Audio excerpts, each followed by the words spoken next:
Bismillahirrahmanirrahim. Assalamualaikum warahmatullahi wabarakatuh. Innal hamdalillahi nahmaduhu wa nasta'inuhu wa nastaghfiruh wa na'udzu billahi min shururi anfusina wa min sayyiati a'malina. Man yahdihillahu fala mudilla lahu wa man yudlil fala hadiya lahu.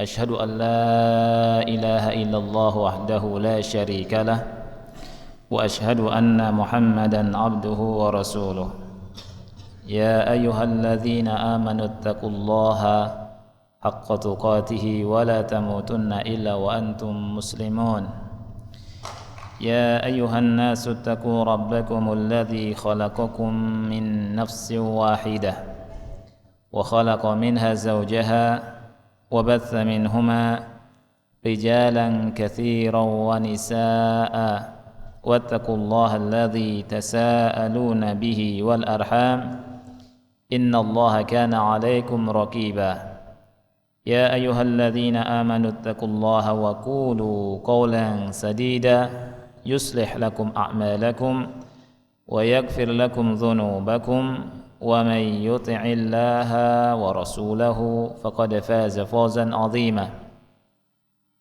أما بعد فإن أصدق الحديث كتاب الله وخير الهدي هدي محمد صلى الله عليه وعلى آله وسلم وشر الأمور محدثاتها فإن كل محدثة بدعة وكل بدعة ضلالة وكل ضلالة في النار.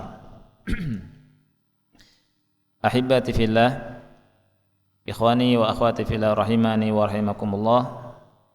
Pada kesempatan yang mulia ini kita akan melanjutkan pembahasan kita tentang haqqut thariq, tentang hak jalan, di mana hak jalan ini tertera di dalam sebuah hadis yang diriwayatkan oleh Al-Imam Al-Bukhari dan Imam Muslim dari Abu Sa'id Al-Khudri radhiyallahu an, bahwa Rasulullah sallallahu alaihi wasallam bersabda, "Iyyakum wal julusa fit turuqat."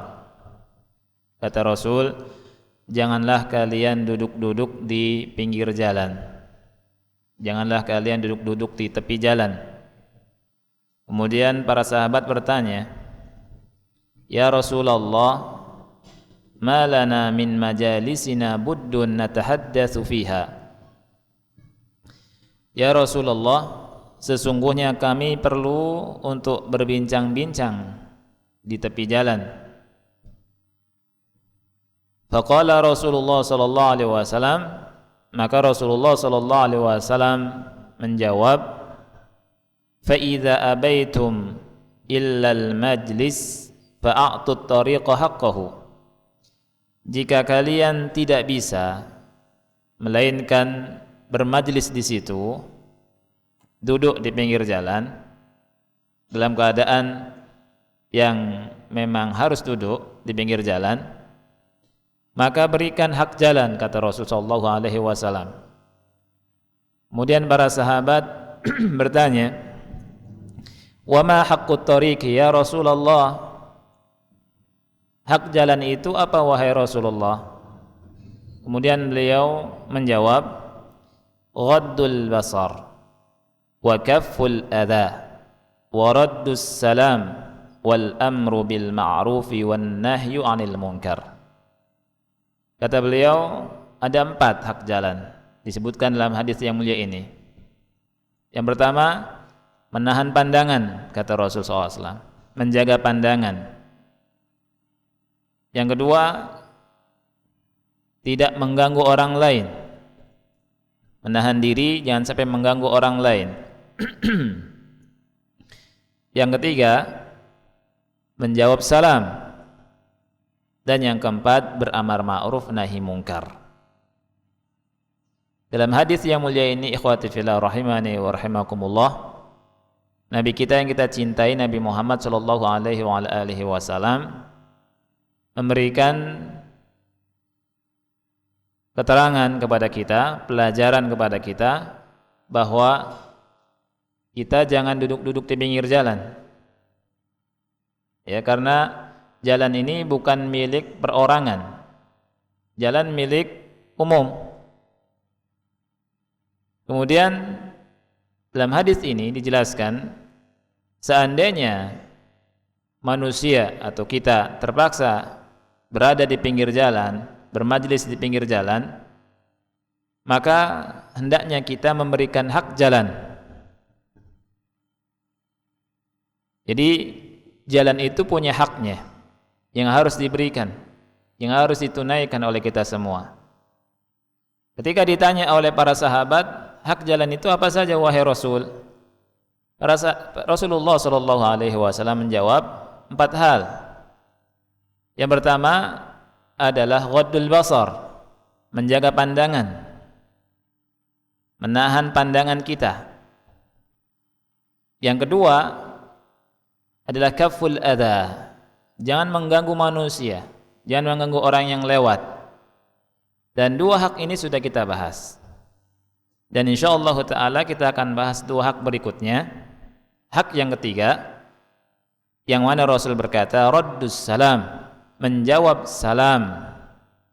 Dan yang keempat, hak jalan itu adalah menegakkan amar ma'ruf dan nahi mungkar, memerintahkan orang berbuat baik dan mencegah kemungkaran. Hak jalan yang ketiga, ikhwati fillah, disebut dalam hadis yang mulia ini yang belum kita bahas adalah raddus salam, menjawab salam. Dari sini kita tahu siapa saja orangnya yang duduk di pinggir jalan, maka dia harus memberikan hak jalan.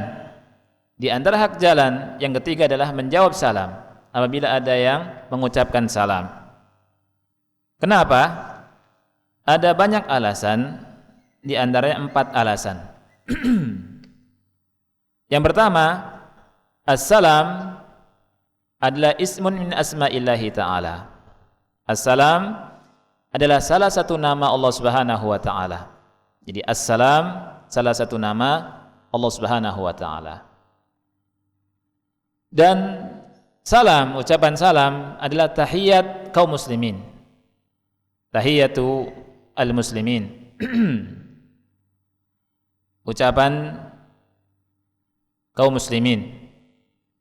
Dan ikhwati fillah, kita sampaikan di zaman sekarang, dan mu'alif berkata, aqulu hadha fi waqtin nara katsir minal muslimin yamuru wa la yabda'u bi tahiyatil islam, yatasilu hatifan la yabda' bi tahiyatil islam. Saya katakan ini di zaman di mana, kata beliau, kita jumpai banyak sekali kaum muslimin melewati orang tidak mengucapkan salam, kemudian nelpon tidak mengucapkan salam. Ya. Jadi sunnahnya nelpon itu, ikhwati fillah, dan Syekh Bakar Abu Zaid menulis kutayib, risalah kecil, kitab kecil, Adabul Hatif.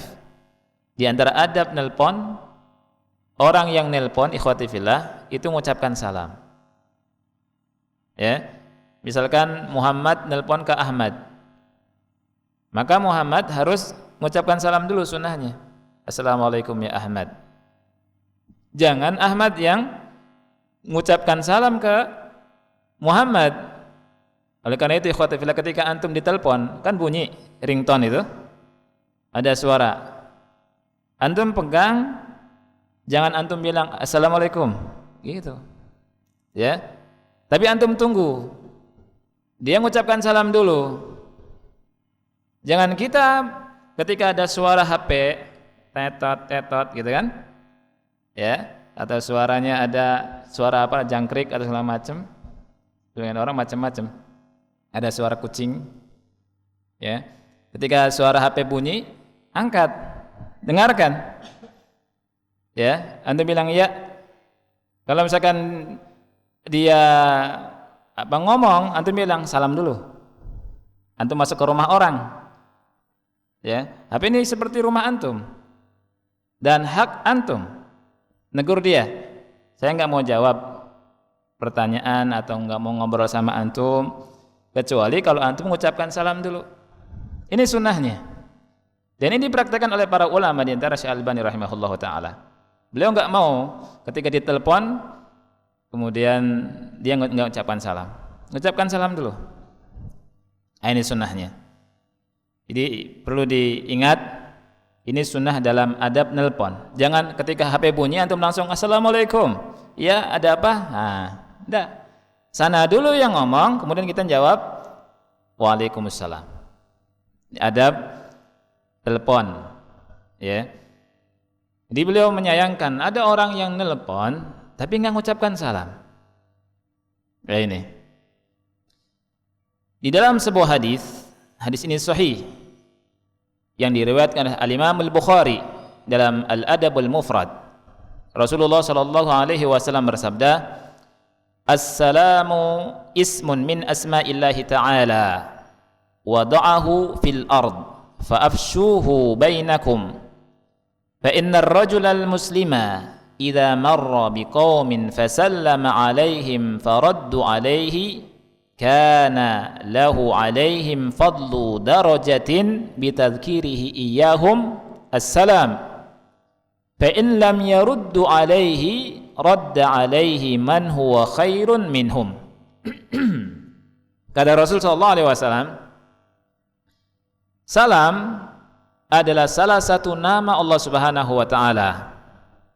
Allah letakkan di atas muka bumi. Maka sebarkanlah salam di antara kalian.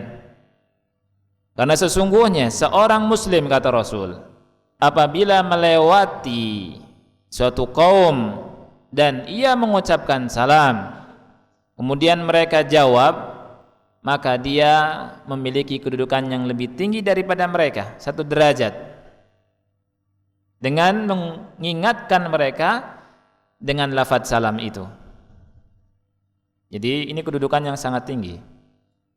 Kemudian fa in lam yaruddu alaih, kalau mereka tidak menjawab salam antum, tidak menjawab salam orang tersebut, radda alaihi man huwa khairun minhum, maka akan dijawab oleh yang lebih baik dari mereka. Yakni siapa? Para malaikat, kata ulama. Dari sini kita mengetahui, ikhwati fillah, dalam hadis yang sahih ini Rasul sallallahu alaihi wasallam menghabarkan bahwa salam itu salah satu nama Allah Subhanahu wa taala. Kemudian dianjurkan kepada kita semua kalau kita melewati suatu kaum lagi jalan, kita ucapkan assalamualaikum warahmatullahi wabarakatuh atau assalamualaikum. Ya. Kalau dijawab, maka kita mendapatkan keutamaan. Selain mendapatkan pahala, kan, mendapatkan doa juga. Keutamaannya lebih tinggi dari mereka. Ini kata Rasul sallallahu alaihi wasallam. Kata Rasul, lihat, kana lahu alaihim fadlu darajah, di atas mereka satu derajat. Sungguh pahala yang sangat besar. Kita harus iri dengan orang yang suka menebarkan salam. Bagaimana kalau dia tidak dijawab salamnya tersebut? Kata Rasul, kalau tidak dijawab, akan dijawab oleh makhluk yang lebih utama, makhluk yang lebih baik daripada mereka itu, yakni para malaikat.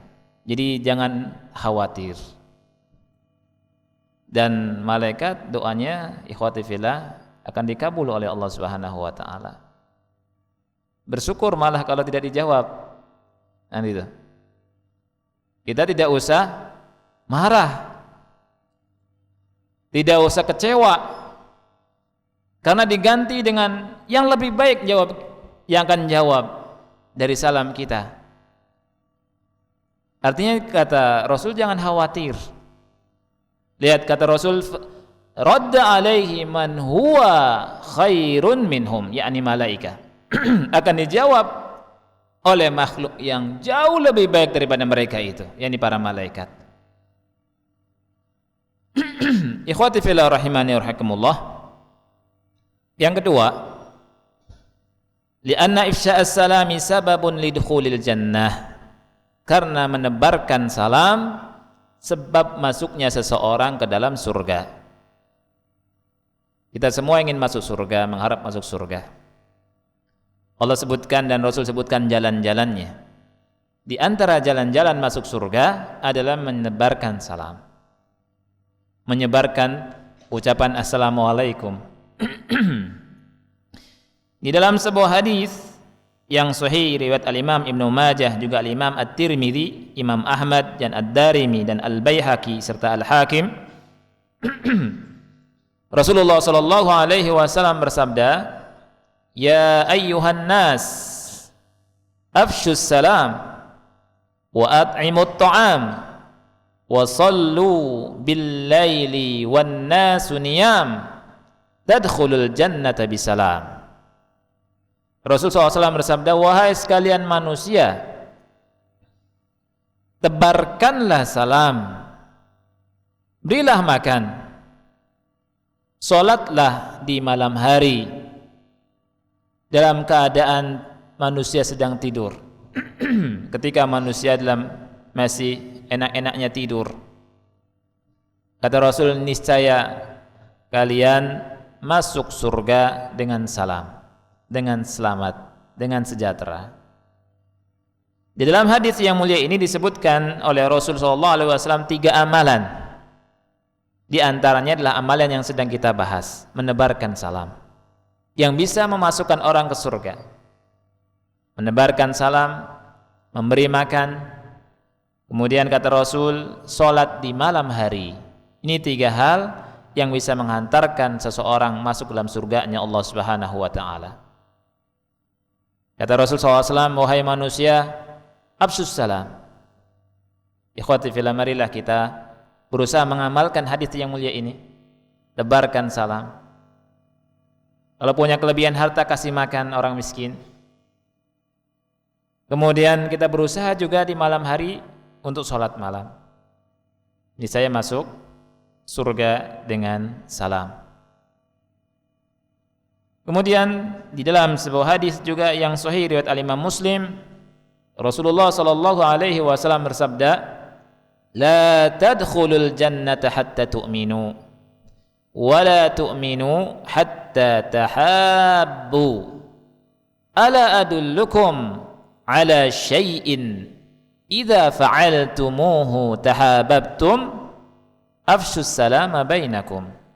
Kata Rasul sallallahu alaihi wasallam, kalian tidak akan masuk surga sehingga kalian beriman, dan tidaklah kalian beriman sehingga kalian saling mencintai. Maukah aku tunjukkan kepada sesuatu, kata Rasul sallallahu alaihi wasallam, apabila kalian melakukan itu, kalian akan saling cinta mencintai. Apakah itu? Beliau berkata, afsyus salama bainakum, tebarkan salam di antara kalian.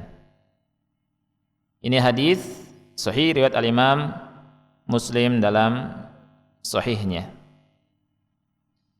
Di dalam hadis riwayat al-Imam Ibnu Hibban dalam sahihnya, ada seseorang yang bertanya kepada Rasulullah SAW, minta dikhabarkan tentang sesuatu. Orang itu berkata, "Ya Rasulullah, akhbirni bi syai'in yujibu li al-jannah." Wahai Rasulullah, kabarkan padaku tentang sesuatu yang bisa memasukkan aku ke surga.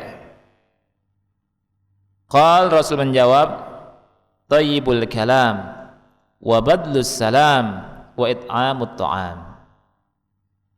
Yang bisa masukkan Anda ke surga, kata Rasul, adalah beberapa hal ini, kata Rasul. Ucapan yang baik, thayyibul kalam, menebarkan salam, dan memberi makan. Hadis-hadis yang mulia ini, ikhwati fillah, dengan hadis-hadis yang lain yang tidak saya baca, ini menunjukkan bahwa menebarkan salam adalah salah satu jalan menuju surganya Allah Subhanahu wa taala. Ya. Jadi sekali lagi kita ingat, dan marilah kita berusaha untuk mengamalkannya untuk diri kita tentunya, bukan untuk siapa-siapa. Yakni kata Rasul, "Wahai manusia,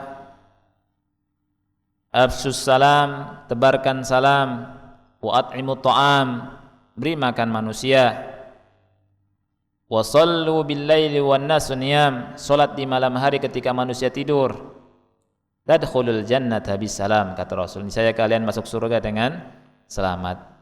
Kita semua menginginkan, ya ikhwati fillah, menginginkan masuk surga dengan selamat, dengan sejahtera. Maka marilah ya kita semua mengamalkan hadis yang mulia ini. Kita sama-sama minta pada Allah kekuatannya. Apabila kita lewat jalan, kita ucapkan salam, baik yang kita kenal ataupun yang tidak kita kenal, baik itu orang yang kaya atau orang yang miskin, baik itu pejabat ataupun rakyat, tidak dipilih-pilih, baik itu yang pakai motor atau jalan kaki. Kalau kita sedang jalan dan dia sedang duduk misalkan, atau sedang di pinggir jalan, apalagi kita lewat, dia lagi tahu kalau kita lewat, nah kita ucapkan salam. Jangan, kata istilah orang Jawa, melengos, ya, melengos. Tahu melengos kan? Ya Pak Seno. Iya, berpaling. Ada saudaranya melengos gini, ya kan? Yang lebih parah lagi, tahu itu ustadznya, pura-pura nggak tahu, melengos ke ustadznya, ya. Ini. Jadi ikhwati fillah, salam, tebarkan salam. Kemudian yang ketiga, kenapa kita harus memperhatikan masalah salam? Lianna raddas salam min haqqil muslimi 'alal muslim. Karena menjawab salam itu merupakan hak muslim yang harus ditunaikan oleh muslim yang lainnya. Ya. Rasulullah sallallahu alaihi wa ala alihi wasallam, beliau bersabda dalam sebuah hadis yang sahih riwayat al-Imam al-Bukhari dan Muslim. Kata Rasul, haqqul muslimi 'alal muslimi khamsun: raddus salam, wa 'iyadatul marid, wattiba'ul janaiz, wa ijabatud da'wah, wa tashmitul atis. Kata Rasul, hak muslim atas muslim yang lainnya itu ada 5. Yang pertama, menjawab salam. Yang kedua, menengok orang yang sakit. Yang ketiga, mengiringi jenazah. Yang keempat, menjawab undangan, menghadiri undangan. Dan yang kelima adalah tashmitul atis. Kalau ada orang yang bersin, mengucapkan alhamdulillah, kita ucapkan yarhamukallah. Ini 5 hal ikhwati fillah, hak muslim. Disebutkan oleh Rasulullah SAW, di antara adalah menjawab salam. Apabila ada saudara kita mengucapkan salam kepada kita, wajib kita jawab salamnya. Yang keempat, kenapa kita harus perhatian dengan salam dan menjawab salam? Li'anna fis salami wa raddihi ajrun azim. Karena dalam masalah salam dan dalam menjawab salam ada pahala yang sangat besar. Pahala yang besar. Dalam sebuah hadis ini sahih riwayat al-Imam At-Tirmidzi, Imam Abu Dawud, juga Imam Ahmad dan At-Tabrani, juga An-Nasa'i, juga Al-Baihaqi, dan juga dalam sahih At-Targhib wa Tarhib. Di dalam hadis ini, datanglah seorang laki-laki kepada Nabi sallallahu alaihi wasallam. Faqal, laki-laki ini mengucapkan salam. Ya, dia berkata assalamualaikum. Faradda alaihi thumma jalas. Kemudian dijawab. Kemudian setelah dijawab, orang tersebut duduk. Faqala an-nabiy sallallahu alaihi wasallam, maka Nabi sallallahu alaihi wasallam bersabda, ashrun, dia mendapatkan 10. Thumma jaa rajulun akhar, kemudian datang orang lain. Faqal, orang itu mengucapkan assalamualaikum warahmatullah. Kemudian dijawab. Setelah dijawab, orang tersebut pun duduk. Kemudian Nabi SAW berkata, ishrun, dia mendapatkan 20. Thumma jaa akhar, kemudian datang orang lain. Dan orang yang ketiga ini mengucapkan assalamualaikum warahmatullahi wabarakatuh. Ya. Kemudian dijawab dan duduk, dan Rasulullah SAW berkata, thalathun, 30. Lihat ikhwati fillah, yang mengucapkan assalamualaikum 10, yang sampai warahmatullah 20, yang sampai wabarakatuh 30. Jadi pahalanya banyak.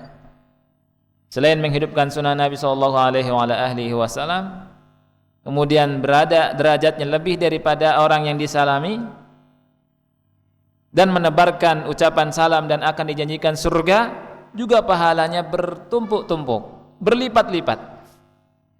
Alangkah indahnya orang yang mengucapkan assalamualaikum warahmatullahi wabarakatuh. Kata Rasul 30. Hanya ucapan yang tidak membutuhkan 1 detik. Atau lebih dari 1 detik ya kali ya. Hanya kurang dari 1 menit. Enggak pusing. Lidahnya kita juga enggak kersleo. Assalamualaikum warahmatullahi wabarakatuh, selesai. Ya. Pahalanya kembali kepada orang yang mengucapkannya begitu sangat besar. Dijanjikan surga oleh Allah Subhanahu wa taala. Kemudian diberikan pahala yang besar oleh Allah Subhanahu wa taala. Dan dia memiliki kedudukan yang tinggi di atas orang yang dia ucapkan salam itu. Ikhwati fillah, kalau di antara kita berlomba, maunya nomor berapa? Nomor 1 kan? Lebih daripada yang lainnya. Di kelas kita kalau misalkan ada tes ulangan, maunya ranking 1. Sampai belajarnya itu semalaman belajar kan? Maunya dapatkan nilai yang lebih tinggi daripada yang lainnya. Nah, dihabarkan oleh Rasul sallallahu alaihi wasallam bahwa orang yang mengucapkan salam itu memiliki kedudukannya lebih tinggi daripada yang diucapkan, daripada yang disalami. Kata Rasul sallallahu alaihi wasallam, lihat, fa innar rajulal muslim idza marra biqaumin fasallama alaihim faraddu alaihi kana lahu alaihi fadlu darajatin bitadhkirihi iyyahum assalam. Seorang muslim apabila melewati satu kaum kemudian mengucapkan salam dan dijawab salamnya, maka dudukannya lebih tinggi 1 derajat daripada mereka karena mengingatkan salam kepada mereka. Subhanallah, ketika salah satu di antara kita berdiri, yang lewati kita kemudian assalamualaikum, dia lebih tinggi dari kita. Dia di atas kita 1 derajat. Karena dia mengucapkan dan menebarkan salam. Oleh karena itu ikhwati fillah, kita hendaknya memperhatikan masalah salam ini dan adab-adab salam. Dan di antara adab salam, sebagaimana disebutkan oleh Rasulullah SAW dalam hadis yang sahih riwayat Al-Imam Al-Bukhari dan Imam Muslim, kata Rasul, yusallimur rakibu 'alal mashi. Orang yang mengendarai kendaraan mengucapkan salam kepada orang yang berjalan. Ini adabnya. Jadi ketika salah satu di antara kita naik motor, ada yang berjalan, kita ucapkan assalamualaikum. wal mashi 'alal qa'id. Wal mashi 'alal qa'id. Orang yang sedang berjalan mengucapkan salam kepada orang yang duduk. Wal qalil 'alal katsir. Yang sedikit mengucapkan salam kepada yang lebih banyak. Was saghiru 'alal kabir. Yang lebih muda kepada yang tua. Yang muda kepada yang lebih tua. Tapi perlu diketahui ikhwati fillah, kalau misalkan yang jalan dengan naik motor nggak ngerti, ya, kemudian yang jalan nggak ngerti dengan yang duduk, yang jalan kaki maksudnya, yang tua nggak ngerti, yang muda nggak ngerti mengucapkan salam, apakah diam yang tuanya? Tentunya tidak. Kalau misalkan ada yang lebih muda nggak ngerti, yang tuanya biar ngalah mengucapkan salam. Ya, ini akan pertama mengingatkan yang muda akan salam, kemudian kedudukannya lebih tinggi dan kedudukannya kebaikan di atas kebaikan, kebaikan di atas kebaikan, karena dia bisa menundukkan kesombongannya. Nah, ini. Ya, tapi perlu diketahui untuk kita yang misalkan masih muda melihat orang tua, siapapun kita, ya, walaupun kita ini sudah memiliki jabatan yang tinggi, ya, memiliki harta yang banyak misalkan, atau jadi guru, atau jadi apalah, kemudian lihat ada yang lebih tua, walaupun lebih kurang derajatnya dari kita, kita ucapkan salam. Kita ucapkan salam. Hak yang keempat, ikhwati fillah, al-amru bil ma'ruf wan nahyu 'anil munkar. Beramar ma'ruf nahi munkar. Memerintahkan manusia untuk berbuat kebaikan dan mencegah dari perbuatan kemungkaran. Ini hak jalan. Hak jalan. Jangan dibalik. Ya. Memerintahkan kemungkaran, melarang kebaikan. Wal'iyadzu billah. Hak jalan adalah, kata Rasul, memerintahkan perbuatan ma'ruf, mencegah kemungkaran. Allah Subhanahu wa taala di dalam surat At-Taubah ayat yang ke-71 berfirman tentang sifat-sifat kaum mukminin, sifat-sifat orang yang beriman. Sifat-sifat orang yang beriman sebagaimana Allah sebutkan dalam surat At-Taubah ayat 71, di antaranya suka beramar ma'ruf nahi munkar. Kita baca, Allah berfirman, wal mu'minuna wal mu'minatu ba'duhum awliya'u ba'd. Kaum mukminin yang laki-laki dan mukminat, jadi kaum mukminin yang wanita atau mukminat, sebagian mereka dengan sebagian yang lain adalah penolong. Sebagian mereka penolong bagi sebagian yang lain. Kata Allah, ya'muruna bil ma'ruf wa yanhauna 'anil munkar. Sifat mereka, sifat kaum mukminin dan mukminat itu suka memerintahkan perbuatan baik dan mencegah kemungkaran. Wa yuqimunas shalah. Mereka menegakkan salat. Wa yu'tunaz zakah. Mereka menunaikan zakat. Wa yuti'unallaha wa rasulah. Mereka taat kepada Allah dan Rasulnya. Apa kata Allah Subhanahu wa taala ya ikhwati tentang mereka ini? Kata Allah, ulaika sayarhamuhumullah. Mereka adalah orang-orang yang akan mendapatkan rahmat Allah Subhanahu wa taala. Innallaha azizun hakim. Sesungguhnya Allah Maha perkasa lagi Maha bijaksana. Ayat yang mulia ini Dengannya Allah Subhanahu wa taala menghabarkan kepada kita bahwa sifat-sifat kaum mukminin di antaranya adalah menegakkan amar ma'ruf nahi mungkar. Beramar ma'ruf nahi mungkar.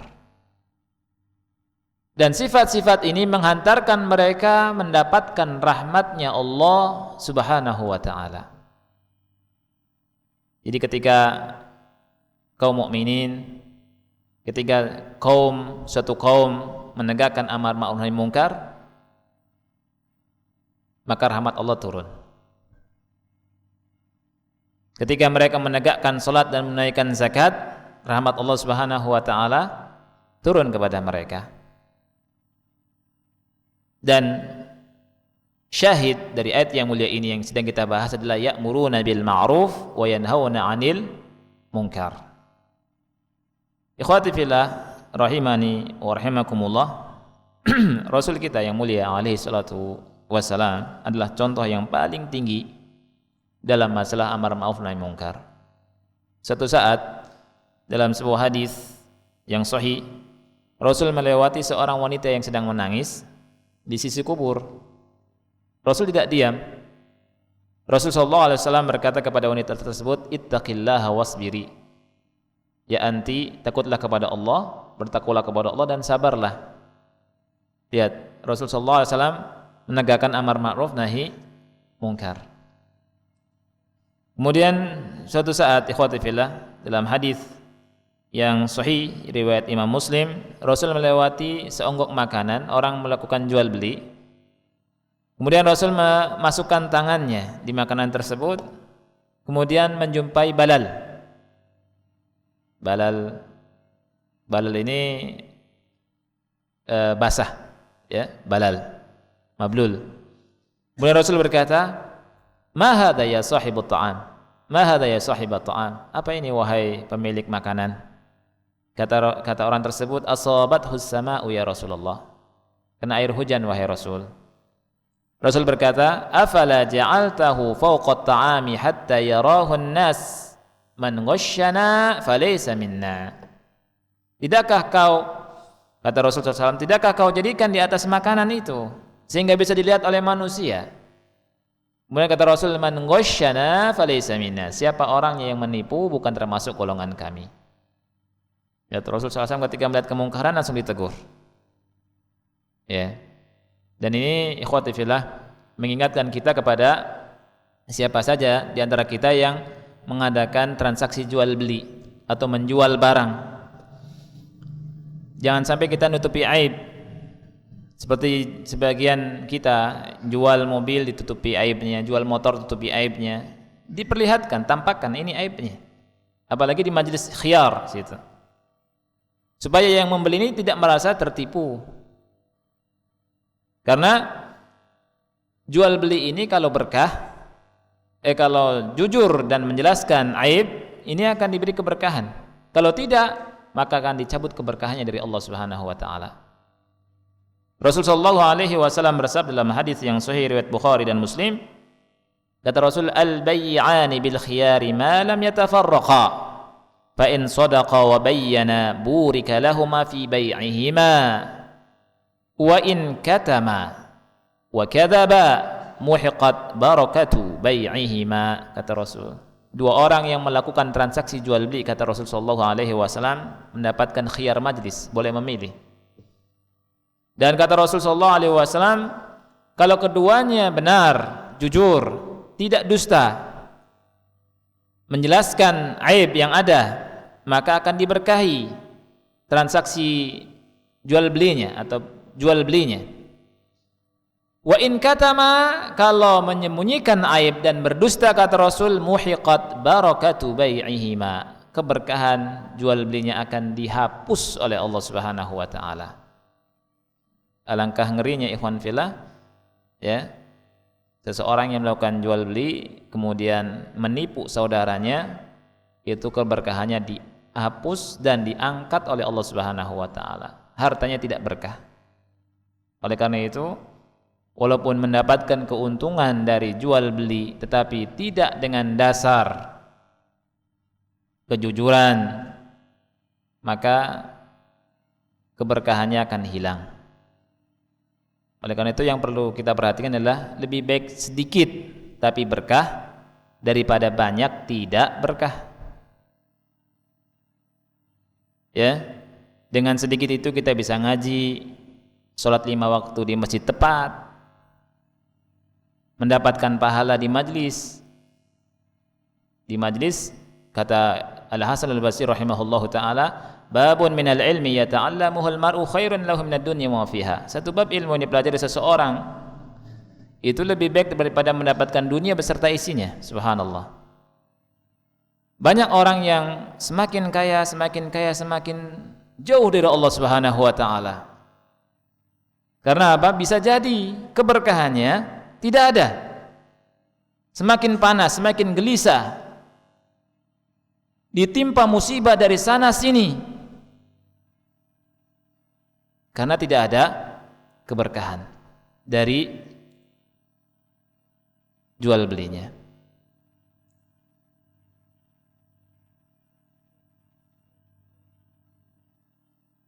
Terakhir, ikhwati fillah, Rasul sallallahu alaihi wasallam pernah melihat seorang laki-laki, ya.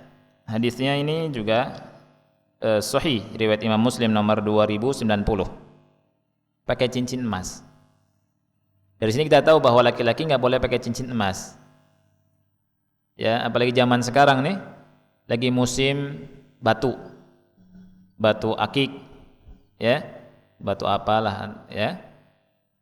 Itu boleh pakai cincin, tapi ingat, laki-laki haram hukumnya memakai cincin emas. Ada nggak dalilnya? Ada. Dengan lisannya yang mulia, Rasul yang mulia alaihi salatu wasallam ketika melihat seseorang laki-laki memakai cincin emas, Rasul ambil dan lempar. Kemudian kata Rasul sallallahu alaihi wasallam, ya'midu ahadukum ila jamratin min narin fayaj'aluha fi yadihi. Kata Rasul, ada seseorang di antara kalian, salah satu di antara kalian mengambil bara api kemudian memakaikannya di tangannya. Kemudian ketika orang tersebut dilemparkan cincinnya, terus dikatakan kepada orang tersebut setelah Rasul pergi, khudh khatamak, ambil cincinmu. Dia berkata, la wallahi la akhudhu abadan wa qad tarahahu Rasulullah sallallahu alaihi wasallam. Sama sekali, kata dia, saya tidak akan ambil itu cincin yang mana Rasul sallallahu alaihi wasallam telah melemparnya. Ketika ada orang ambil itu cincin buat manfaat, kata dia enggak. Langsung taat sahabat Rasul kepada Rasulullah sallallahu alaihi wasallam. Jadi ikhwati fillah, ya berapa banyak ya kita jumpai orang Islam, anehnya kan, orang muslim enggak ngerti bahwa pakai cincin emas itu enggak boleh. Ya. Bahkan yang lebih bahlulnya lagi, itu sambil marah-marah, kata siapa Islam mengharamkan cincin emas gitu. La haula wala quwwata illa billah. Ya akhi, baca dulu, ya kan, lihat hadisnya.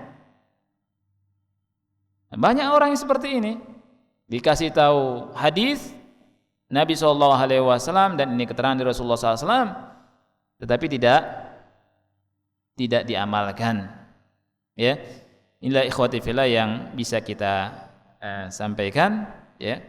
Kalau ada pertanyaan kita lanjutkan nanti ba'da sholat dan saya akan jawab sesuai dengan kemampuan. Kalau tidak ada maka kita tutup, ya. Kita sudah dengar azan, kita akhiri. Subhanakallahumma bihamdika asyhadu an la ilaha illa anta astaghfiruka wa atubu ilaik. Wassalamualaikum warahmatullahi wabarakatuh.